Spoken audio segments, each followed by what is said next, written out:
Hello मित्रों, good morning, जय श्री कृष्ण, जय Mataji. Welcome to the new blog. જે આજે કિરણે ફરજિયાત ભાખરી બનાવી મારા માટે ધરારો તઈ એ કે રોટલી જ બનાવી, બાકી ભાખરી મને આવડતી નથી બનાવતા. તારી ફરજિયાત હું ભાખરી જ બનાવવાની છે, જે કરું એટલે હું ખાઈશ જ નહીં. નકર આજે પરાણે ભાખરી બનાવે છે, મોઢું બગડતા કાંઈ વાંધો નહીં, પણ બનાવી તો પડશે જ. અને મમ્મી સેવા પૂજા કરે છે અને મારા પપ્પા ત્યાં નીચે કલર કરવા ગયા છે. હું જ્યાં જાઉં છું ત્યાં આપણે કન્ટિન્યુ કરશું બ્લોગ આગળ, કેવો કલર કરે છે, ક્યાં કલર કરે છે. હા, તો ક્યાંય બનશે ભાખરી તમારી? બીજું આજે શું કરવાનું છે? કયા એવું? ઠીક છે, ચાલો તો મળીએ.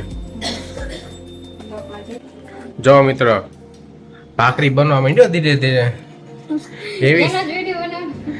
એવી સોર્સ છે ભાખરી બનાવવાની. તો ભાખરી નામ કરીએ તો એવું મોઢું કરે ને એમ લાગે આપણે કેમ કે લઈ લીધું હોય ને પાસેથી કઈ. ભાખરી મને ન ગમે, મને રોટલી ગમે. ભાખરી મજા આવે બનાવવાની. ભાખરી ઈ રોજ બનાવવાની. હવે લોટ જ નથી, તઈ લોટ પૂરો થઈ જશે. જો મિત્રો, ભાખરી ખાઈને હવે જો ચાલુ કર્યું છે કામકાજ. અમે કોઈ અમારું છે ને ઈ પાણી પાછળ આવતું એટલે અહીંયા અમે પતરા મારવાના છીએ, તો પપ્પા તો લેવલિંગ કરે છે. ચાલો જો, અહીંયાથી અમારે છે ને આ પતરામાંથી વાસટ આવતી હતી ચોમાસાની, અને આ પાઇપ બધા ઢાંકવાના હતા, એટલે પપ્પા ચાંદે છે ઈટુનું ચણતર કામ ચાલુ કર્યું છે. હે પારી ઉપર બેસીને એટલે અહીંથી એટલું પેક થઈ જાય કે નહીં, એટલે પાણી ન આવે ચોમાસાનું. બાકી આજ તો વાદળા જેવું વાતાવરણ છે, વરસાદ આવે એવું.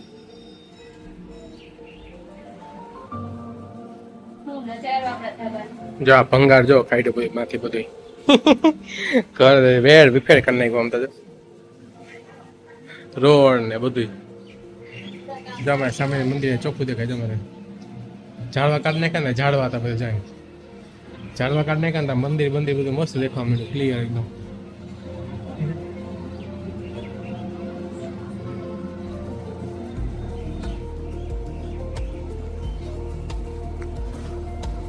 હાલો જલ્દી કરો.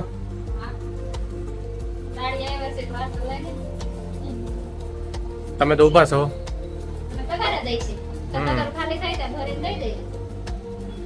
કાંઈ નહીં મિત્રો, બ્લોગમાં કન્ટિન્યુ રહેજો, મજા આવશે. રિનોવેશનનું કામ અમે જાતે જ કરીએ છીએ. જો સિમેન્ટ બિમેન્ટ બધું બનાવી.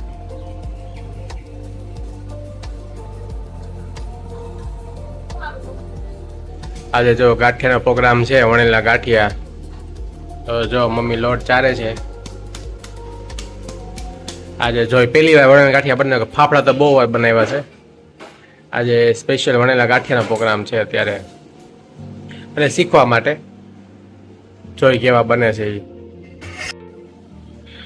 ગાય જો બધું કામ પતી ગયું. હવે જો મમ્મી ગાંઠિયાનો લોટ ચારીને ગાંઠિયાનો લોટ બાંધી દીધો છે. એમાં તેલ, પછી મીઠું, સોડા નાખીને લોટ બાંધી દેવો. ગાંઠિયા બનાવશે કોણ? વણેલ ગાંઠિયા બનાવશો તમે? જોઈએ ચાલો વણેલ ગાંઠિયા કેવા બને છે મિત્રો. બધું કામ પતીને ભૂખ લાગી જાય, શું કરી કંઈક કરવું પડશે ને નાસ્તો. તો જો વણેલ ગાંઠિયાનો પ્રોગ્રામ છે અત્યારે. કિયાનભાઈ ટીવી જોવે છે. તમારે ટીવી જોવાનું કામ કરવાનું છે?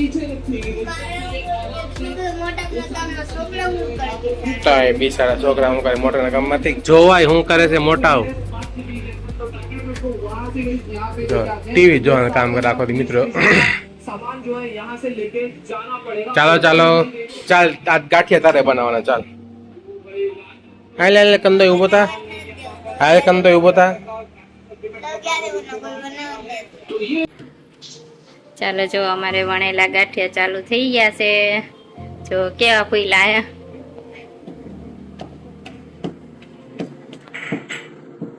એલિસ ગાંઠિયા બનાવે છે નીના ગાંઠિયા કેવા મસ્ત પીલા સરસ. બહુ મસ્ત હો. તો કિયાન ને પપ્પા તો બેસી ગયા. આપણે પપ્પાની રાય લેવાની કેવા થયા પપ્પા કિયાન? મમ્મી સાહેબ કરે છે. કિયાને ડીશમાં લઈ લીધા ગાંઠિયા હો કિયાન. ભાઈબા નાસ્તામાં ગાંઠિયા.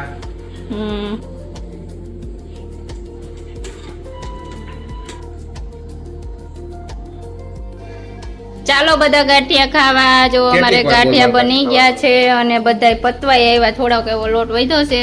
અમે બધાએ નાસ્તો કરી લીધો અને આ ગાંઠિયાનો લોટ સ્પેશિયલ છે ને મારા ભાઈને તમને આગળ એકવાર બ્લોગમાં મેં બતાવ્યું હતું કે રંગોલી ચોકડી ગાંઠિયાની શોપ છે ત્યાંથી ને અમે આ લોટ લાવ્યા છીએ. તો જ ગાંઠિયા સરસ થાય. ઘરના લોટના ગાંઠિયા સારા ન થાય. વણેલ ગાંઠિયા કરવા હોય ને તો ત્યાંથી જ લોટ લેવાનો. એ લોટ બહાર વેચતા નથી પણ હું તો કીધું ભાઈ મને લોટ દે, મારે ગાંઠિયા શીખવા છે એટલે હું લઈ આવી. એલિસ હવે મને શીખવા દો તમે. એલિસ કે હું શીખવું અને મને એમ થાય કે હું શીખું. એલિસને તો આવડે જ છે, મને નથી આવડતા પણ મારે આજ તો શીખવા તો છે જ. મસ્ત પોચા થાય છે ફૂલા ફૂલા. હવે લાંબા થયા. અત્યાર સુધી તો બટકા જ પડતા હતા. ઉભરી કાઢી લઈએ પછી નાખજો. જો મિત્રો મારો વારો પૂરો થયો. હવે કિરણનો વારો આવ્યો. શીખું છું પણ આવડી જાય.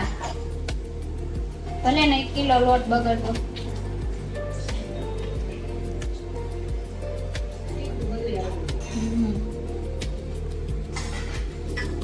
હા મમ્મી લેવા છે શીખ તમ તારે ભલે બગડે કા મમ્મી.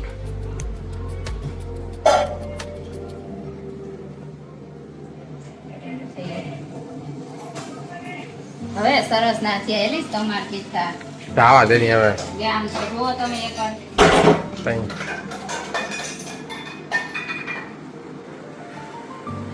હવે એટલા તો હું જ બનાવી નાખે.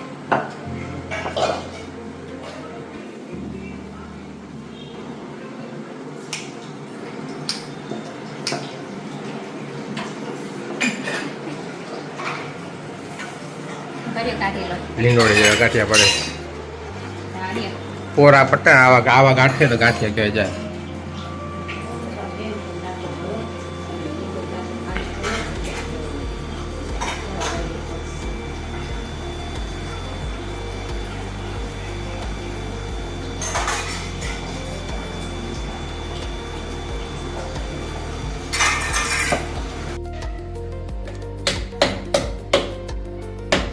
ચાલો બધા જો ગોઠવીને મસાજ કરું છું. બધા તો આવી જાજો. અહીં તો ગાઈસ આ પહેલી સિઝનનો પહેલો મુખવાસ જ છે. અમુક અમુક જો ખરાબ નીકળે છે. હજી પહેલી વાર જ કરી છે. એ તો એ તો 2-3 વાર થાય. હજી તો ચોમાસું આવશે પહેલા.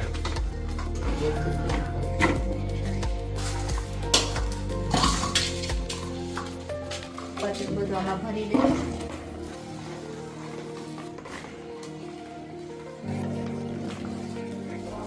અને એમાં એનો ટકટકી વગાડતા બરાબર આમાં રબર ભરાવીને મોલ ટકટકી વાગે ને હરીનું હું જો કેરીનો રસ કાઢું. એ બહુ વગાડ્યો. હું જો કેરીનો રસ કાઢું છું.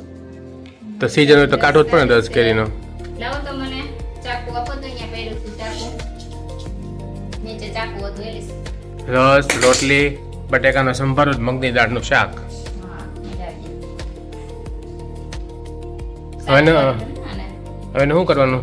આને જો સાફ કરી નાખું પછી છે ને મીઠું અને હળદર નાખીને બાફી નાખવાની કુકરમાં. બાફવા વધારે દેવાની પછી છીણી નાખવાની સુકાઈ દેવાની. ગોટલીનો મુખવાસ મિત્રો કોને કોને ભાવે કમેન્ટ કરજો. કારણ કે હવે તો હે ને ગમે એ હોય બનાવે છે B12 નો ઘટે. B12 નો ઘટે પેલા તો નાખી દેતા. પેલા કોઈને ખબર જ નહોતી. કોઈ બનાવતા હોય તો બધા બહુ બનાવે. હવે બધા બનાવવા માંડ્યા છે. અમે તો ઝીણું ખમણ બનાવી પછી તે ઓલે આપણે તલ હોય ને ઘીથી શેકીને. તલમાં નાખીએ. તલ અમે તો શેકીને શેકીને ખાતા. નાના હતા ત્યારે નાના હતા ત્યારે. ચૂલામાં નાખતા. ચૂલામાં શેકીને. તો મુખવાસ તો અમે એમને એમ ખાતા. હમ અને આ ગોટલી ખાઈને પછી પાણી પીને તો એવું સરસ મીઠું લાગે ને. હવે તો કેરી ને કેરીની સાયલો ને ગોટલી બધું રાખી દે માણસો. મોંઘવારી જે બાપા એટલી વધી ગઈ ને કાંઈ નહીં. નાખી દેવું પોહાય એમ જ નથી. રાવણા ખાઈને તો રાવણાના ઠળિયાનો ભૂકો કરીને ડાયાબિટીસ વાળા પીવે છે. એ ઠળિયે નથી જવા દેતા રાવણાને દવા હવે. માટે કામ આવે ને બીજું શું હોય? હા આવું બધું દવા માટે કામ આવે. આ ગોટલીનો મુખવાસ છે એ B12 માટે કામ આવે કે પગ ને એવું દુખે નહીં ને એવું બધું. એટલે બધાય ખાય. કોઈ કરે તો ખાય નકર ન ખાય. જો કોઈ હે ને ગોટલી બાપા મૂકી દે છે બફાઈ જાય એટલે મસ્ત બાફેલી ગોટલી ખાવાની મજા આવે એકદમ. આજે ઝાલમુડી તો આ પંજાબી તડકા.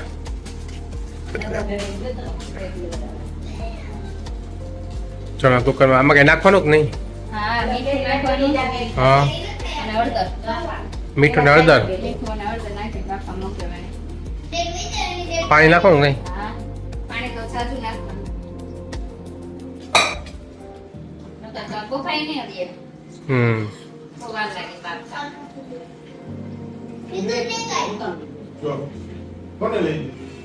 જો અમને પડીકા લેવા ના પડે ને પૈસા પડીકા લઈ દીધા દાદા બહુ છે એમ તો.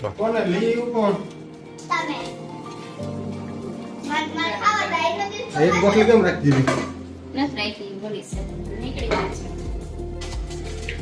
ગાય જો આમાં હે ને હળદર અને મીઠું નાખી દીધું કિરણે. બધી નાખી છે. ગોટલી નાખી દીધી. તે ગળાઈ નાખું ને. હમણાં હલાઈ નાખશે. આખું ભરાઈ ગયું છે ને એટલે હળદર થોડી ચડિયાતી નાખવાની એટલે હે ને આપણે કાળું ન દેખાય. મીઠું વધારે નાખવાનું.